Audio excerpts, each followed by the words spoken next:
And now joining us to discuss the expected plan is Vice Ginn. He's the former Office of Management and Budget Chief Economist and President of Ginn Economic Consulting. Vance, how are you doing today?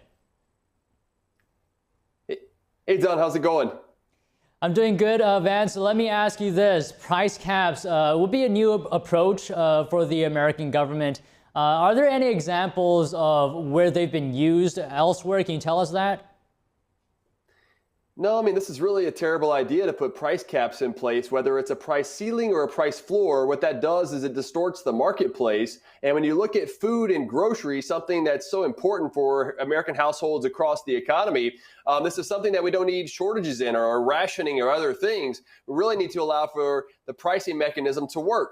Oftentimes what is talked about from Kamala Harris and others is what's called price gouging. But I think that's more of a political term, not an economic term, because really what comes in the marketplace is where consumers want to buy something at a certain price and producers want to provide it at a certain price. That's what we want to look at. And instead, we should be looking at deregulating, finding ways to get government out of the way instead of putting more government in place like price controls, which haven't worked throughout history. But let me ask you, in your opinion, do you feel like there's any corporations out there who may have raised prices needlessly? Well, I mean, there's a lot of reasons why they raise prices for food and groceries and other things, and some will call it greedflation, if you will, right? But I think that's a misnomer. What you really see is that we have general level of prices and inflation that's going up, that's driven by Congress's excessive government spending and the increases in the Federal Reserve's balance sheet, putting too much money, chasing too few goods. You get rapid inflation, and that's what we're seeing also with food and grocery prices in general. And so instead of trying to put in these large draconian policies by government, we should be finding ways to get government out of the way, because if not, we're going to end up with worse problems in the process.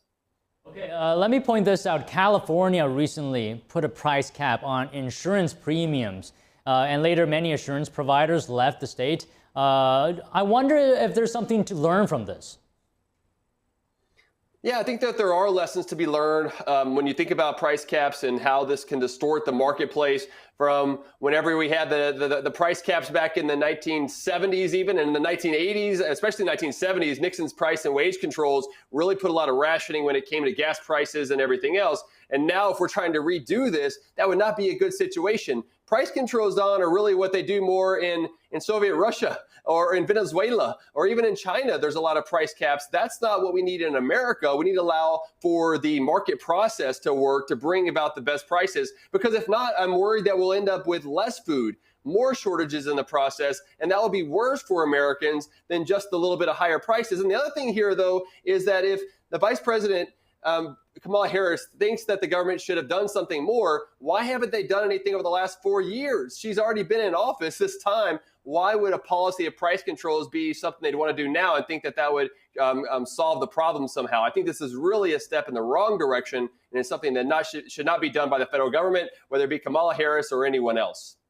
So what should the Vice President Kamala Harris do in terms of wanting to lower grocery prices and other prices? What does she need to do?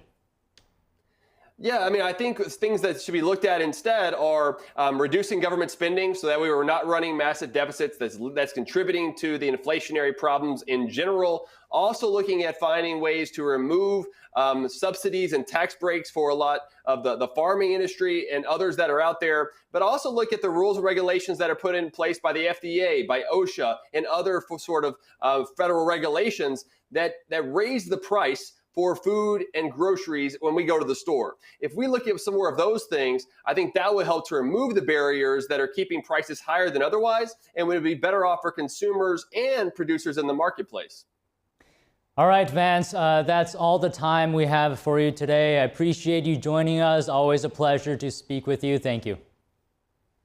Thank you.